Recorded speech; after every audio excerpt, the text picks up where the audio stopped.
Welcome to Chillin' 101. We hope this video helps. You start by ensuring your GPU and drivers are ready. Update the NVIDIA driver and install GeForce Experience or the SDK. Once done, enable experimental or developer features so the Super Resolution modules are available. Make sure you have a short sample clip and a GPU-accelerated player or tool installed.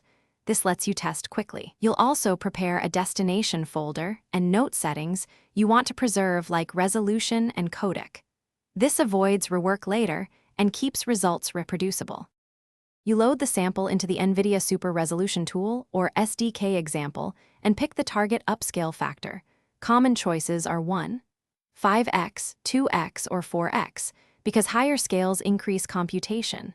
Then you choose the output codec and container to balance quality versus file size. Next, select the GPU device and adjust batch or frame buffering to match your memory constraints. Preview a short segment to verify artifacts and sharpness. If you see haloing, reduce the scale or enable denoise options before you export the full video using the hardware encoder like NVENC and watch GPU utilization to confirm it's using the accelerator.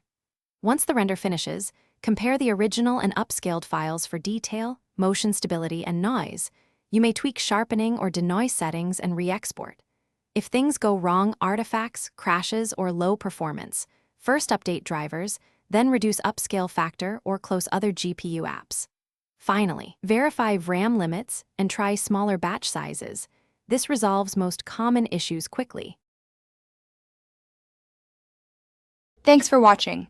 Consider subscribing if we helped you.